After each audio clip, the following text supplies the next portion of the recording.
Voice of the people ప్రేక్షకులకు నమస్కారం. తెలంగాణలో ఖరీఫ్ సీజన్ ప్రారంభమైంది. జూన్ 24 తారీఖు వచ్చే నాటికి వర్షాలు పూర్తి స్థాయిలో కురవలేదు. ఈ నెలలో పడాల్సినటువంటి సగటు వర్షపాతం కూడా పడలేదు.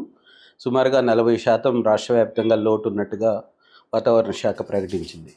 కొన్ని జిల్లాల్లో వర్షాలు పడుతున్నాయి కానీ పూర్తిగా దుక్కి దున్ని నారుమళ్ళు పోసుకోవడానికి కావాల్సినంత వర్షాలు అయితే పడలేదు.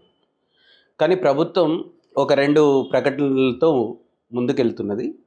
ముఖ్యంగా ఇటీవల కాలంలో రాష్ట్ర కేబినెట్ సమావేశం తర్వాత చేసిన ప్రకటన ఏమిటంటే, ఇక నుంచి కేంద్ర ప్రభుత్వం ఎంత ధాన్యాన్ని అయితే కొంటుందో ఎఫ్సిఐ కోసం ఆహార భద్రతా చట్టం కింద అంత ధాన్యాన్ని మాత్రమే సేకరిస్తాము అనేటువంటిది ప్రకటన చేశారు. అంటే ఇప్పటి వరకు రాష్ట్ర ప్రభుత్వం కేంద్రం ఇచ్చినటువంటి కోటా కంటే కూడా ఎక్కువగా సేకరిస్తూ వచ్చింది. ఇక నుంచి వచ్చే సీజన్ నుంచి కేంద్రం ఎంత సేకరిస్తే అంత మాత్రమే సేకరించి ఊరుకుంటారు. మిగిలిన ధాన్యాన్ని రైతులు ప్రైవేట్ వ్యాపారులకు అమ్ముకోవాల్సి ఉంటుంది. వాస్తవానికి వరి విస్తీర్ణం తగ్గించడానికి రాష్ట్ర ప్రభుత్వం ఈ ప్రయత్నం చేస్తున్నప్పటికీ ఇది చాలా చివరి క్షణంలో తీసుకుంటున్నటువంటి నిర్ణయంగానే మనం చూడాలి. దీనివల్ల ఇప్పటికే రైతులు ఈసారి కూడా వరి సాగు చేయాలనుకునేటువంటి రైతులు తీవ్రంగా నష్టపోయేటువంటి ప్రమాదం అయితే ఉంది. ఎందుకంటే మన రాష్ట్రానికి కావాల్సినటువంటి బియ్యం అవసరాలు కేవలం 30 లక్షల ఎకరాల్లో పండితే సరిపోతుంది. కానీ ఇప్పటికే 1,20,00,000 ఎకరాల్లో వరి సాగు చేస్తున్నారు 2 సీజన్లలో కలిసి. కనీసం ప్రతి సీజన్లోనూ 60-65 లక్షల ఎకరాల్లో వరి సాగు అవుతుంది. ఒకేసారి కేంద్ర సేకరణ అవసరాలకు అనుగుణంగా మాత్రమే రాష్ట్ర ప్రభుత్వం సేకరిస్తే మాత్రం చాలా పంట రైతుల చేతుల్లో ఉండిపోతుంది. అది వ్యాపారులు చాలా తక్కువ ధరకే కొనడానికి ప్రయత్నం చేస్తారు. సుమారుగా 2,400 రూపాయలు ఎంఎస్పీ ప్రకటించినప్పటికీ కూడా ధరలు పడిపోయేటువంటి ప్రమాదం ఉన్నది. దానివల్ల రైతులు తీవ్రంగా నష్టపోయేటువంటి అవకాశం కూడా ఉంది. అందుకని రాష్ట్ర ప్రభుత్వాన్ని మేము స్పష్టంగా ఒక మాట అడుగుతున్నది ఏంటంటే, వరి విస్తీర్ణాన్ని తగ్గించడానికి అన్ని రకాల ప్రయత్నాలు చేయాల్సిందే కానీ ఇట్లా అకస్మాత్తుగా కేంద్ర సేకరణకు అనుగుణంగా మాత్రమే సేకరణ చేస్తామనేటువంటిది చెప్పడం సరైనది కాదు. అదే సమయంలో కొన్ని నిర్దిష్టమైనటువంటి ప్రకటనలు కూడా రాష్ట్ర ప్రభుత్వం చేయాల్సి ఉండేది. ముఖ్యంగా ఇతర పంటలు సాగు చేసేటువంటి రైతులకి భరోసా ఇవ్వడానికి రాష్ట్ర ప్రభుత్వం నిర్ణయం తీసుకొని ఉండాల్సింది. ముఖ్యంగా పప్పుధాన్యాలు కానీ, చిరుధాన్యాలు కానీ, లేదా నూనె గింజల పంటలు కానీ ఎవరు పండించినా సరే పూర్తి స్థాయిలో మేము సేకరిస్తాము అనేటువంటి ప్రకటన చేసుంటే కొంతమంది రైతులైనా వరి మానేసి ఇతర పంటల వైపు వెళ్ళడానికి అవకాశం ఉండేది. ఒకవేళ రాష్ట్ర ప్రభుత్వం ఆ పంటల్ని సేకరిస్తే దాన్ని ప్రాసెసింగ్ చేసి ప్రజా పంపిణీ వ్యవస్థ ద్వారా లేదా మిడ్ డే మీల్స్ కోసమో లేదా హాస్టల్స్ కోసమో లేదా ఆసుపత్రి వైద్యుల కోసమో రోగుల కోసమో ఏదో ఒక రకంగా ఆ పంటల్ని ఉపయోగించుకునేటువంటి అవకాశం ఉండేది. పీడిఎస్ ద్వారా కూడా ప్రజలకు తక్కువ ధరలకు సరఫరా చేయడానికి అవకాశం ఉండేది. కానీ రాష్ట్ర ప్రభుత్వం అటువంటి నిర్దిష్ట ప్రకటన ఏది కూడా ఇప్పటి వరకు చేయలేదు. మిగిలిన పంటల్ని కొంటాము అనేటువంటి ప్రకటన కూడా చేయలేదు. రెండోది ఏంటంటే, ఇది ఎల్నినో ప్రభావం కారణంగా ఈ సీజన్లో చాలా తక్కువ వర్షపాతం నమోదయ్యేటువంటి అవకాశం ఉంది. దానివల్ల భూగర్భ జలాలు బాగా ఎండిపోయేటువంటి ప్రమాదం ఉన్నది. ఒకవేళ భూగర్భ జలాలు చాలా వేగంగా అంతరించిపోతే మాత్రం పంటలు సగం దశలో ఉండంగానే ఎండిపోయే ప్రమాదం కూడా ఉంటుంది.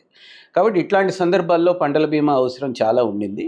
ముఖ్యంగా పంటల బీమా పథకం, ప్రధానమంత్రి ఫసల్ బీమా యోజన ఏదైతే ఉందో అది ఈ రాష్ట్రంలో గత 6 ఏళ్లుగా అమలు కావట్లేదు.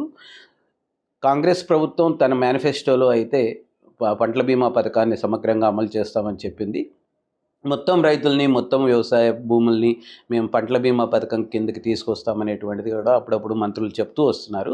కానీ నిర్దిష్టంగా ఇప్పటి వరకు నోటిఫికేషన్ వెలువడలేదు.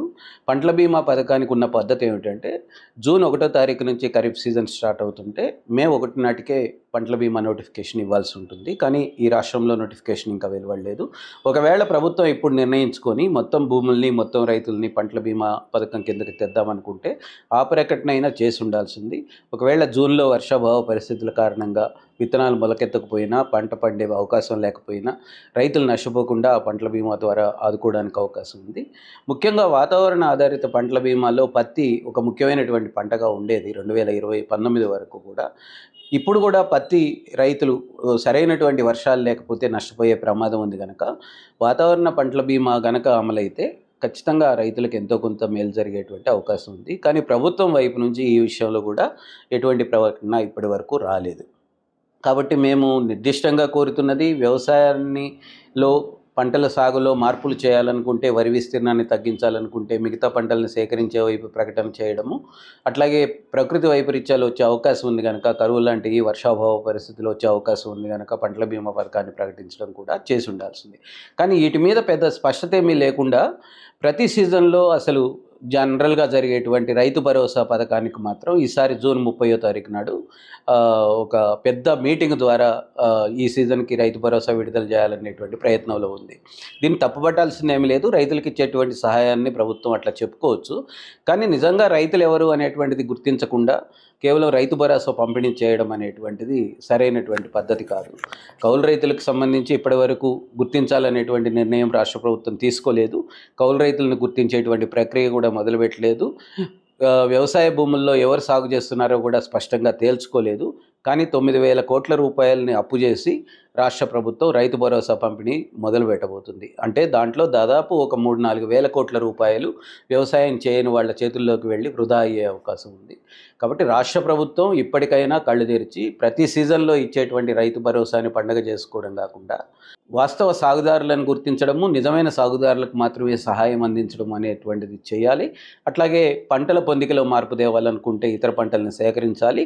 అట్లాగే ప్రకృతి వైపరీత్యాల నుంచి రైతుల్ని కాపాడాలంటే పంటల బీమా పథకాన్ని అమలు చేయాలి. ఈ 3 నిర్దిష్టమైనటువంటి కార్యాచరణ చేపడితే మాత్రమే రైతు భరోసా రైతులకు భరోసా ఇచ్చినట్లు అవుతుంది.